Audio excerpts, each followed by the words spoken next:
ఈరోజే మొదటి కార్తీక శనివారం. ఎంతో పవిత్రమైన మహిమాన్వితమైన రోజు.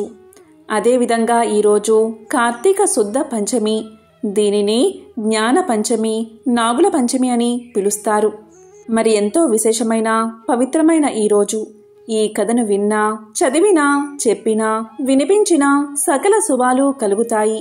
జన్మల దోషాలు తొలగి కోటి జన్మల పుణ్యం వస్తుంది. మరి ఆ కథలేంటో ఇప్పుడు ఈ వీడియోలో తెలుసుకుందాం. పూర్వకాలంలో అవంతి దేశంలో భాగ్యనగరము అనే ఒక పుర పట్టణం ఉండేది. పేరుకు తగినట్లుగానే ఆ పట్టణంలో భాగ్యవంతులకు కొదవలేదు. అయితే వారు తమ తమ సంపదలను చూసుకుని గర్విస్తూ మిగిలిన సామాన్యులను అతిహీనంగా చూసేవారు. ఆ ఐశ్వర్యమంతా తమ గొప్పే అని తలుస్తూ నిత్య పూజలు కాదు కదా, విశేష రోజుల్లో కూడా ఏ పూజలు చేసేవారు కాదు. అప్పుడు శ్రీమన్నారాయణుడికి వీరందరికీ జ్ఞానోదయం కలిగించాలి అని తోచింది. ఒక రోజున ఆ ధనవంతులు విందు వినోదాలతో మునిగి తేలుతున్నారు. ఆ పట్టణ తూర్పు వీధుల్లో కల శ్రీ లక్ష్మీనారాయణ ఆలయంలో కనీసం దీపం వెలిగించే నాదుడు కూడా కరువయ్యాడు. ఆ రోజు తొలి ఏకాదశి, అత్యంత పర్వదినం. కాని ఆ పట్టణంలో ఒక్కరు కూడా ఆలయానికి వెళ్లి పూజ చెయ్యాలి అని ఆలోచించలేదు. సాయంత్రం ఉన్నట్టుండి దట్టమైన మబ్బులు కమ్ముకున్నాయి. బ్రహ్మాండమైన కుంభవృష్టి కురిసింది. వ్యాపారులందరి ఇల్లు నీటిలో మునిగిపోయాయి. అంతా గాఢాంధకారం. తెల్లవారేసరికి ఊరంతా నేల మట్టం అయిపోయింది. వ్యాపారాలు అన్నీ పోయి చివరికి ఐశ్వర్యాలు పోయి కట్టుబట్టలతో మిగిలారు. ఎందుకీ ఉపద్రవం, ఎందుకీ జలప్రలయం, ఎవరికీ అంతు పట్టలేదు. అంతలో వారికి ఒక విశేషం కనిపించింది. ఆ ఊరి చివరన ఉండే పూరిపాకలు చెక్కు చెదరకుండా ఉన్నాయి. ఎంతో ఆశ్చర్యం కలిగింది. ఇంత కుంభవృష్టిలోనూ ఈ పూరిపాకలు ఎలా ఉన్నాయి అని వారిలో వారు అనుకుంటూ ఉండగా ఒక పెద్ద మెరుపు మెరిసింది. అప్పుడు ఆకాశవాణి ఇలా పలికింది: ఓ మూర్ఖులారా, మీ సంపదలన్నీ మీ గొప్పతనం అని భావిస్తూ ఉండడం వల్లే ఇలా జరిగింది. ఆ పూరి గుడిసెలో నివసించే దేవయ్య నాకు ప్రియభక్తుడు. ప్రతిరోజు మీ ఊరిలోని శ్రీ లక్ష్మీనారాయణ ఆలయంలో దీపాన్ని వెలిగిస్తూ ఉంటాడు. అంతేకాదు, ప్రతి ఏకాదశి రోజు తనకు వీలున్నంతలో శ్రీ వెంకటేశ్వర వ్రతకల్పాన్ని నిర్వర్తిస్తూ ఉంటాడు. తనతో పాటు ఆ గుడిసెలోని వారందరూ రక్షించబడ్డానికి దేవయ్యే కారణం. మీరందరూ కూడా ఈ వ్రతాన్ని ఆచరించండి. ఇలా చేస్తే మీ ఐశ్వర్యాలను తిరిగి పొందగలరు అని వినిపించింది ఆకాశవాణి. వెంటనే వ్యాపారులందరూ ఆ ఆలయానికి వెళ్లి తక్షణమే అందరూ తలా ఒక పనిని పూర్తి చేసుకుని శ్రీ వెంకటేశ్వర వ్రతకల్పాన్ని ఆచరించారు. అందరి గృహాలు పూర్వ రూపంలో కనిపించాయి. ఆ రోజు మొదలు ఆ వర్తకులందరూ శ్రీవారి భక్తులై ప్రతి ఏకాదశి రోజు శ్రీ వెంకటేశ్వర స్వామి యొక్క వ్రతకల్పాన్ని ఆచరిస్తూ బతికి ఉన్నంతకాలం సుఖ సౌభాగ్యాలతో ఉండి చివరికి ముక్తిని పొందారు అని శ్రీ వశిష్ఠుల వారు వివరించి చెప్పారు. ఈ కథను విన్నవారు, చదివినవారు, ప్రసాదం స్వీకరించిన వారు శ్రీవారి కృపకు పాత్రులై మహాభాగ్యాన్ని పొందుతారు. పూర్వకాలంలో నగరి అనే గ్రామంలో ధనగుప్తుడు అనే ఒక వ్యాపారి ఉండేవాడు. అతను పరమ లోభి. ఎంత ధనాన్ని సంపాదించినా అతని లోభితనానికి అంతులేకుండా పోయేది. ఈ ఐశ్వర్యమంతా తన గొప్పే అని భ్రమలో కొట్టు మిట్టాడుతూ ఉండేవాడు. ఎంతటి వారినైనా ఈ అహంకారమే కదా పాతాళానికి అనగదొక్కేది. ధనగుప్తుడి భార్య కాంతిమతి. ఆమె ఎంతో భక్తి కలిగి ఉండేది.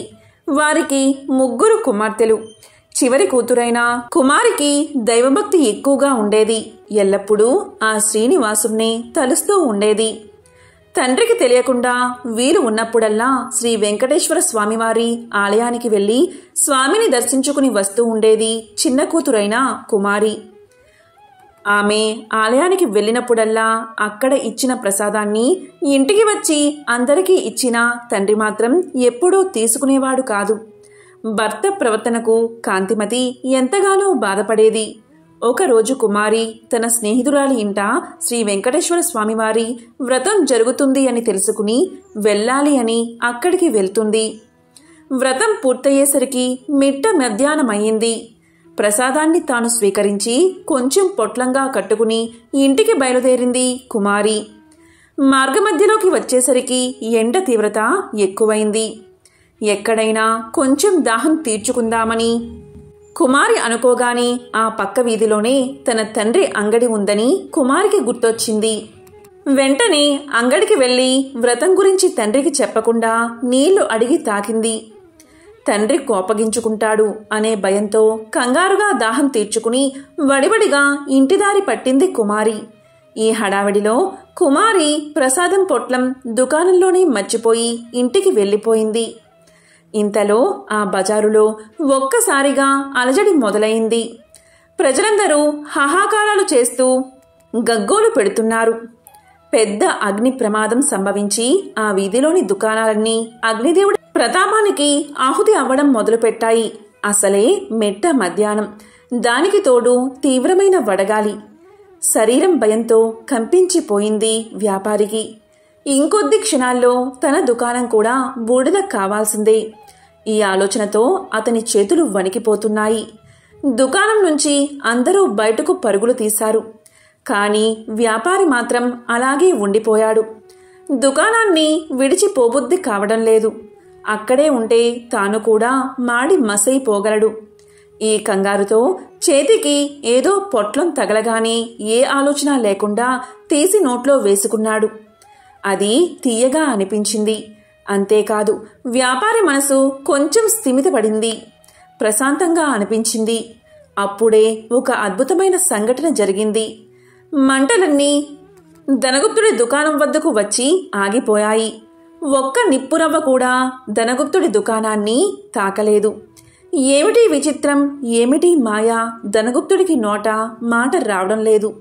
ఇంతలో ఈ వీధిలో అగ్ని ప్రమాదం జరిగిందని తెలిసి ధనగుప్తుడి భార్య కాంతిమతి కుమార్తెలతో సహా భయ ఆందోళనతో ఆ శ్రీనివాసుణ్ణి ప్రార్థిస్తూ అక్కడికి వచ్చింది. దుకాణం వరకు వచ్చిన మంటలు పక్కనే ఉన్న అంగడి వద్దే ఆగిపోవడం చూసి వారందరూ సంభ్రమాశ్చర్యాలకు లోనయ్యారు. అప్పుడు కుమార్తెకు తాను దుకాణంలో మర్చిపోయిన పొట్లం గుర్తుకు వచ్చింది. ధనగుప్తుడు అంతకుముందు తిన్నది అదే పదార్థంగా గ్రహించాడు. అప్పుడు చిన్న కూతురు ఇలా చెప్పడం ప్రారంభించింది. ధనగుప్తుడు తిన్నది వెంకటేశ్వర స్వామివారి యొక్క ప్రసాదమని, వ్రతంలో పాల్గొనడం గురించి అంతా వివరించి చెప్పింది. తాను స్వీకరించిన ఆ ప్రసాదం అగ్ని ప్రమాదం నుండి రక్షించింది అని ధనగుప్తుడు గ్రహించాడు. శ్రీవారిని క్షమించమని చెంపలు వేసుకున్నాడు. ఆ రోజు సాయంకాలమే ఊరి వారందరినీ పిలిచి శ్రీ వెంకటేశ్వర స్వామి వ్రతకల్పాన్ని భక్తి శ్రద్ధలతో ఆచరించాడు. పూర్తిగా స్వామివారి సేవకే తన శేష జీవితాన్ని వెచ్చించి ముక్తిని పొందాడు. కేవలం ప్రసాదాన్ని స్వీకరించినంత మాత్రం చేతనే ఎంత ఆపద నుంచి బయటపడ్డాడో మీరు చూశారు కదా. ఈ వెంకటేశ్వర స్వామి వ్రతమహత్యం అంతటి అద్భుతమైనది. వీలున్నప్పుడల్లా ఈ వ్రతాన్ని ఆచరించి ఆ శ్రీనివాసుడి కృపకు పాత్రులు అవ్వండి అని భరద్వాజుల వారు దీనిని అనుగ్రహించారు. పూర్వకాలంలో కౌమార దేశంలో మిత్రుడు అనే చాకలి ఉండేవాడు. అతను తన కులవృత్తిని నిర్వహిస్తూ వీలున్నంతలో దాన ధర్మాలు చేస్తూ ధర్మపరంగా జీవితాన్ని గడిపేవాడు. కాని అతని దిగులంతా అతనికున్న అవిటితనమే. కాలు అవటిది కావడం వల్ల ఉతికిన బట్టలను మూటలు కట్టి ఇంటింటికి తిరిగి ఇవ్వడం చాలా కష్టంగా ఉండేది అతనికి. దానికి తోడు గంపెడు సంసారం. కష్టపడకపోతే పూట గడవదు. ఎల్లప్పుడూ ఆ చాకలివాడు శ్రీనివాసుని ప్రార్థిస్తూ ఉండేవాడు. ఏదో ఒక రోజున ఆ స్వామి తన్ని కరుణించకుండా పోతాడా అనే నమ్మకంతో జీవితం గడిపేవాడు. భక్త సులభుడైన ఆ శ్రీమన్నారాయణుడు ఇదంతా గమనిస్తూనే ఉన్నాడు. ఎవరికైనా వారి పూర్వజన్మ కర్మ నివృత్తి అయ్యే సమయానికి శ్రీనివాసుడే ఏదో ఒక రూపంలో వచ్చి తన భక్తులను తప్పకుండా ఆదుకుంటాడు. ఒకరోజు సాయంకాలం ఎప్పటిలాగే మిత్రుడు చాకిరేవి నుండి బట్టల మూటతో తిరిగి వస్తున్నాడు. మార్గమధ్యలో అతనికి ఒక ముసలి బ్రాహ్మణుడు కనిపించాడు. సహజంగానే భక్తి శ్రద్ధలు కలవాడు అవడం వల్ల మిత్రుడు భుజం మీద మూటను కిందకు పెట్టి ఆ బ్రాహ్మణుడికి నమస్కారం చేశాడు. అప్పుడు ఆ విప్రోత్తముడు ఇలా పలికాడు, ఎంతో బాధపడుతున్నావు. నీ బాధ చూడ్డానికే నాకు చాలా కష్టంగా ఉంది. నువ్వెంత కష్టపడుతున్నావో కదా అని అడిగాడు. అప్పుడు మిత్రుడు ఇలా అన్నాడు, స్వామి, మీరు ఎవరో కాని మహానుభావుల్లాగా ఉన్నారు. నాది గంపెడు సంసారం. ఆ సంసార భారం చేత నాకు ఈ పని చేయడం తప్పడం లేదు. ఈ అవటితనం పోయే మార్గం ఏదైనా ఉంటే సెలవు ఇవ్వండి అని విన్నవించుకున్నాడు. అప్పుడు ఆ ముసలి బ్రాహ్మణుడు ఇలా చెప్పాడు, నాయనా, తప్పకుండా చెబుతాను. సావధానంగా విను. నీ అవటితనం పోవడమే కాకుండా నీకు అష్ట ఐశ్వర్యాలు కలిగే వ్రతం ఒకటి ఉంది. దాన్ని ఆచరించిన మరుక్షణమే నీకు 1000 వరహాలు లభిస్తాయి. అయితే ఒక్క షరతు, అందులో సగం నాకు సమర్పించాలి. రేపు మళ్ళీ ఇదే సమయానికి ఇక్కడికి వస్తాను అని చెప్పాడు ఆ బ్రాహ్మణుడు. అప్పుడు చాకలివాడు ఇలా పలికాడు, స్వామి, ఇంతకు మించిన మహాభాగ్యం ఏముంటుంది? ఆ వ్రతమేదో ఏ రోజు ఆచరించాలో సెలవియ్యండి అని ప్రార్థించగా బ్రాహ్మణుడు శ్రీ వెంకటేశ్వర వ్రతకల్పాన్ని వివరంగా చెప్పాడు. అప్పుడు మిత్రుడు రెట్టించిన ఉత్సాహంతో ఇంటికి వచ్చి ఈ విషయం గురించి భార్యకు చెప్పి ఇరుగు పొరుగుల వారిని ఆహ్వానించి వెంకటేశ్వర స్వామి వ్రతాన్ని ఆచరించి తీర్థ ప్రసాదాలు తాను స్వీకరించి వచ్చిన వారందరికీ పెట్టాడు. ఇంతలో ఇంటి బయట ఏదో కోలాహలం వినబడింది. మిత్రుడి కుమారుడు ఇంటి బయట నుంచి పరుగు పరుగున వచ్చి, నానా, రాజుగారి భటులు మీకోసం వచ్చారు. రాజుగారు మీకు కట్న కానుకలు పంపించారట అని పలికాడు. వెంటనే రాజభటులు వచ్చి మిత్రుడితో ఇలా అన్నారు, రాజుగారి ఆస్థానంలో నిన్ను చాకలిగా నియమించారు అని చెప్పి 1000 వరహాలు బహుమానంగా ఇచ్చారు. 1000 వరహాల మూట పెట్టి 1 వారం లోపల వచ్చి రాజుగారి కొలువులో చేరవలసింది అని తెలియచేశారు. మిత్రుడి ఆనందానికి అవధులు లేవు. వారం దాకా ఎందుకు, రేపే వెళ్తాను అని మూటాముళ్ళు సర్దుకుని మరుసటి రోజు తెల్లవారుజామునే ప్రయాణం కట్టాడు. ఆ ఆనందంలో ఆ ముసలి బ్రాహ్మణుడి సంగతే మర్చిపోయాడు. మార్గమధ్యలో గుర్తుకు రాగా 1 నెల తర్వాత కలవచ్చులే అనుకున్నాడు చాకలి. వెళ్ళి రాజుగారి ఆస్థానంలో చేరాడు. రోజులు నెలలు గడిచిపోతున్నాయి. ఆ బ్రాహ్మణుడికి ఇచ్చిన మాట పూర్తిగా మర్చిపోయాడు. అప్పుడు బ్రాహ్మణ రూపంలో వచ్చిన ఆ స్వామివారికి కోపం వచ్చింది. మానవ నైజం ఇంతే అనుకున్నారు. స్వామివారు తన మహత్యాన్ని చూపించాలి అని నిర్ణయించుకున్నారు. మరుసటి రోజే రాజుగారి ఆస్థానంలోని రాణిగారి నగలు మాయమయ్యాయి. మిత్రుడికి కఠిన కారాగార శిక్ష పడింది. రాజభటులు మిత్రుణ్ణి పలు విధాలుగా శిక్షించారు.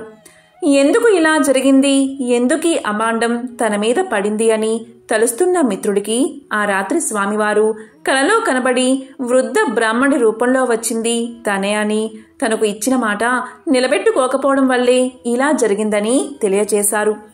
అప్పుడు మిత్రుడు ఇలా పలికాడు, స్వామి, నేను ఎంతో పాపాత్ముడిని. ఎంతటి అపరాధం చేశానో దయచేసి నన్ను కరుణించండి. ప్రతి నెల మీ వ్రతాన్ని ఆచరిస్తాను. నా సంపాదనలో సగం భాగం ప్రతి నెల జీవితాంతం తమకే సమర్పిస్తాను అని చెంపలు వేసుకుని స్వామివారిని పరిపరి విధాలుగా వేడుకున్నాడు. భక్తజన బాంధవుడైన స్వామివారు అందుకు సంతోషించి మిత్రుణ్ణి అనుగ్రహించారు. శ్రీవారి అనుగ్రహం చేత రాణిగారి నగలు వేరే ప్రదేశంలో మరుసటి రోజే దొరికాయి. మిత్రుడు దొంగలించలేదు అని రాజుగారు గ్రహించారు. మిత్రుణ్ణి కారాగారం నుంచి వదిలేశారు. అప్పట్నుంచి మిత్రుడు స్వామివారికి ఇచ్చిన మాట ప్రకారం ప్రతి నెల శ్రీ వెంకటేశ్వర స్వామివారి వ్రతాన్ని ఆచరిస్తూ తన సంపాదనలో సగభాగం స్వామివారికే సమర్పిస్తూ కలకాలం సుఖంగా జీవించి చివరన ముక్తిని పొందాడు అని అత్రి మహర్షివారు సెలవిచ్చారు. పూర్వకాలంలో సుగద సామ్రాజ్యంలో విష్ణుచిత్తుడు అనే శ్రీహరి ప్రియభక్తుడు ఉండేవాడు. అతనికి 9 మంది ఆడపిల్లలు. అతను ఎంతో పాండిత్యం తెలిసినవాడు. అయినా కూడా పేదరికంలో బాధపడుతూ ఉండేవాడు. విష్ణుచిత్తుడి భార్య తారామతి ఎల్లప్పుడూ ఆ శ్రీమన్నారాయణుడి పాద పద్మాలయంతే మనసు లగ్నం చేసి ప్రార్థిస్తూ ఉండేది. అప్పుడప్పుడు వివాహాది శుభకార్యాల్లో పాల్గొనేవాడు విష్ణుచిత్తుడు. దక్షిణగా వచ్చే కొద్దిపాటి సొమ్ముతో అష్ట కష్టాలు పడుతూ సంసార సాగరాన్ని సాగిస్తున్నాడు. పిల్లల పెళ్లిళ్ళు ఎలా జరపాలి అని ఆలోచిస్తూ శ్రీనివాసుని తలుచుకుంటూ కాలం గడిపేది విష్ణుచిత్తుని భార్య. ఒకరోజు ఉదయాన్నే ఒక వృద్ధ బ్రాహ్మణుడు విష్ణుచిత్తుని ఇంటి తలుపు తట్టాడు. అయ్యా, నేను వంగదేశపు వాడిని. ఒక యజ్ఞం నిమిత్తం వెళుతూ దారి మధ్యలో ఈ దేశానికి వచ్చాను. దయచేసి ఈ ఒక్కరోజు మీ ఇంట్లో ఉండనిస్తే తిరిగి రేపు ఉదయాన్నే వెళ్ళిపోతాను అని అర్థించాడు. అప్పుడు విష్ణుచిత్తుల వారు ఇలా పలికారు, స్వామి, అంతకు మించిన అదృష్టం మాకేముంది? తమరు ఎటువంటి సంకోచమూ లేకుండా మా ఇంటిలో ఉండండి అని ఆ వృద్ధ బ్రాహ్మణుణ్ణి లోపలికి తీసుకువచ్చి సపరి చర్యలు చేశాడు. వృద్ధ బ్రాహ్మణుడు విష్ణుచిత్తుడి భార్యను చూసి ఇలా అన్నాడు, ఏమమ్మా అలా ఉన్నావు? ఏమిటి నీ దిగులు? నాకు చెప్పు అన్నాడు. అప్పుడు తారామతి ఇలా పలికింది, స్వామి, మీరు చూస్తే తేజో సంపన్నులాగా ఉన్నారు. నాకు చింత ఏమీ లేదు. కేవలం నా బాధ అంతా నా బిడ్డల వివాహం గురించి మాత్రమే అని విన్నవించింది. అప్పుడు వృద్ధ బ్రాహ్మణుడు ఇలా పలికాడు, నీ కష్టాలన్నీ తొలగి నీ కుమార్తెలకు శుభప్రదంగా వివాహం కలగడానికి ఒక అద్భుతమైన వ్రతాన్ని చెప్తాను. ఆ వ్రతాన్ని ఆచరించడం వల్ల మీ కష్టాలన్నీ తొలగిపోయి భోగ భాగ్యాలతో తులతూగుతారు. శ్రీ వెంకటేశ్వర స్వామివారి వ్రతం ఎంతో సులభతరం అని వ్రత విధానాన్ని మొత్తం ఆ దంపతులకు వివరించి చెప్పాడు. అప్పుడు విష్ణుచిత్తుడు సంతోషించి ఇలా పలికాడు, స్వామి, మహా సంతోషం. ఇంతకు మించిన మహాభాగ్యం మాకు ఏముంటుంది? ఎన్నో రోజులు ఎందుకు, శుభస్థ శీఘ్రం అని అన్నారు కదా మన పెద్దలు. ఈరోజే శనివారం. ఎంతో శుభమైన ఈ రోజు తమరు సెలవిచ్చిన శ్రీ వెంకటేశ్వర స్వామివారి వ్రతాన్ని ఆచరిస్తాము అని విష్ణుచిత్తుల దంపతులు తమ కుమార్తె అందరితో కలిసి ఆ రోజు సాయంకాలమే బంధుమిత్రులను ఆహ్వానించి శ్రీ వెంకటేశ్వర స్వామివారి వ్రతాన్ని అత్యంత భక్తి శ్రద్ధలతో ఆచరించారు. వచ్చిన భక్తులందరూ వ్రతం పూర్తయిన తర్వాత తీర్థ ప్రసాదాలు స్వీకరించి తమ తమ గృహాలకు వెళ్లిపోయారు. అప్పుడు విష్ణుచిత్తుల వారు భార్యాసమేతంగా ఆ వృద్ధ బ్రాహ్మణుడుకు పాద సత్కార్యాలు గావించి తమ దంపతులను ఆశీర్వదించవలసిందిగా కోరుకున్నారు. ప్రసాదాలు తాము కూడా స్వీకరించారు. ఆ బ్రాహ్మణుడు కూడా ఆ వ్రత ఫల నైవేద్యాలను స్వీకరించి మనోభీష్ట ఫల సిద్ధిరస్తు అని పలికాడు. శ్రీ లక్ష్మీ శ్రీనివాస కటాక్ష సిద్ధిరస్తు అని ఆశీర్వదించాడు. ఇంతలో చీకటి పడి నిద్ర సమయమైంది. అప్పుడు విష్ణుచిత్తుడు బ్రాహ్మణుడికి ఒక చిరిగిన దుప్పటిని ఇచ్చి కన్నీళ్లు పర్యంతమై ఏడ్చి ఇలా పలికాడు, స్వామి, కడు పేదవాడైన నేను, నా వద్ద ఇంతకు మించి మంచి దుప్పటి లేదు. ఈ రాత్రికి నన్ను క్షమించి దీని అందే విశ్రమించవలసింది అని వేడుకున్నాడు. అందుకు ఆ బ్రాహ్మణుడితో వృద్ధ బ్రాహ్మణుడు ఇలా పలికాడు, నీవు ఏమీ చింతించవద్దు అని చెప్పి తన బయట వసారాలో పడుకుంటాను అని చెప్పాడు. కొద్దిసేపటికే అందరూ నిద్రలోకి జారుకున్నారు. రాత్రి 4వ జామున ఉరుములు మెరుపులతో పెద్ద వర్షం మొదలయింది. ఎటు చూసినా కటిక చీకటి. గాఢాంధకారంలో కంటికి ఏమీ కనిపించలేదు. ఆ ముసలి బ్రాహ్మణుడు ఎలా ఉన్నాడో అని బెంగగా ఉంది. కానీ ఈ గాఢాంధకారంలో ఏమీ కనిపించకపోగా ఎప్పుడు తెల్లవారుతుందా అని ఆ రాత్రి ఆ దంపతులు ఎలాగో గడిపారు. ఇంతలో తెల్లవారింది. వాన తేలికపడింది. బయట బ్రాహ్మణుడు ఏమయ్యాడు అని బయటకు వచ్చిన ఆ దంపతులకు ఒక అద్భుత దృశ్యం కనిపించింది. అక్కడ చిరిగిన దుప్పటి లేదు. చిరిగిన దుప్పటి స్థానంలో పట్టు పీతాంబరం ఉంది. శ్రీ వెంకటేశ్వర స్వామివారి విగ్రహం చిరునవ్వుతో కనిపించింది. జరిగిందంతా ఆ దంపతులకు అర్థమైంది. వారి ఆనందానికి అవధులు లేవు. వచ్చింది సాక్షాత్తు ఆ శ్రీమన్నారాయణుడే. ఆహా, ఏమి మన భాగ్యము! ఎన్నో జన్మల పుణ్యఫలం. కానీ మనం ఆ స్వామివారిని గ్రహించలేకపోయాం. చివరికి చిరిగిన దుప్పటి ఇచ్చాము అని తలుస్తూ ఆ స్వామివారి విగ్రహాన్ని కళ్ళకు అద్దుకుని ఇంట్లోకి తీసుకువచ్చారు. ఇల్లంతా స్వర్ణమయంగా కనిపించింది. అంతటా ధనరాశులే. ఆహా, శ్రీ వెంకటేశ్వర స్వామివారి వ్రతకల్ప మహత్యం వల్లే ఇదంతా కదా అని ఆ స్వామిని అనేక విధాలుగా స్తుతించారు. చూసారా, సాక్షాత్తు స్వామివారే ఆ భక్తుడి ఇంటికి అతిథి రూపంలో వచ్చి వ్రత విధానాన్ని చెప్పడమే కాకుండా తీర్థ ప్రసాదాలు కూడా తానే స్వయంగా స్వీకరించాడు. స్వామివారు అంతటి కరుణామయుడు. ఎవరైతే భక్తి శ్రద్ధలతో ఈ వ్రతాన్ని ఆచరిస్తారో వారింటికి తానే స్వయంగా ఏదో ఒక రూపంలో తప్పకుండా వస్తారు. మీరందరూ కూడా శ్రీ వెంకటేశ్వర స్వామివారి వ్రతాన్ని ఆచరించి స్వామివారి కరుణా కటాక్షాలను పొందండి. శ్రీ లక్ష్మీ శ్రీనివాస కటాక్ష సిద్ధిరస్తు అని విశ్వామిత్రుల వారు దీన్ని సెలవిచ్చారు. ఎంతో పవిత్రమైన విశేషమైన ఈరోజు ఈ కథలను విన్నా, చదివినా, చెప్పినా, వినిపించినా సకల శుభాలు కలుగుతాయి. జన్మల దోషాలు తొలగి కోటి జన్మల పుణ్యం వస్తుంది. ఓం నమో వెంకటేశాయ. ఓం నమః శివాయ.